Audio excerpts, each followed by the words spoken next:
Hello traders, Lance Ippolito here. I want to get into what's going on in the market today because we have the S&P futures currently down about 13 points right now. So the first thing is financials, and if you watched the previous video, I spoke about how financials looked very toppy. That I would expect some downside, whether it be JP Morgan, Citi, Goldman, or just the XLF. So we have financials down, and what does that mean? So financials led the market on this big rally here, especially the Dow.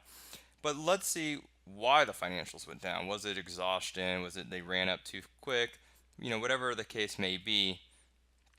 Let's first look at the bond market. We could look at TLT, for example.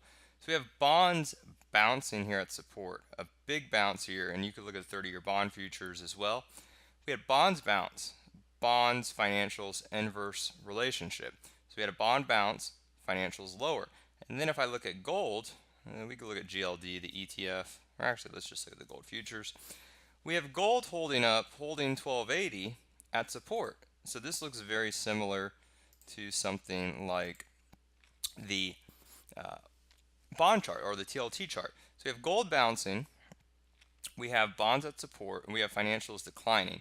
So usually when we have financials decline, we have a rally in the precious metals, specifically and more popular silver. So we have a trend line here right around 1295 to a breakout of 1300 in the gold futures.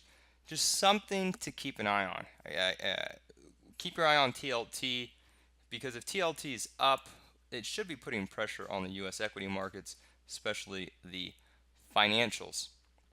In the member video, I want to get into the retail squeeze that we're experiencing today with Macy's earnings and a few other names.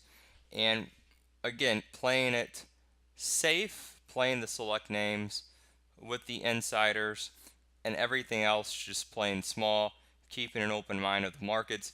These markets can go up 15 points tomorrow, or they could go down 15 points tomorrow. But how to position it to where you're not taking a big fluctuations in P&L. Thanks, everyone.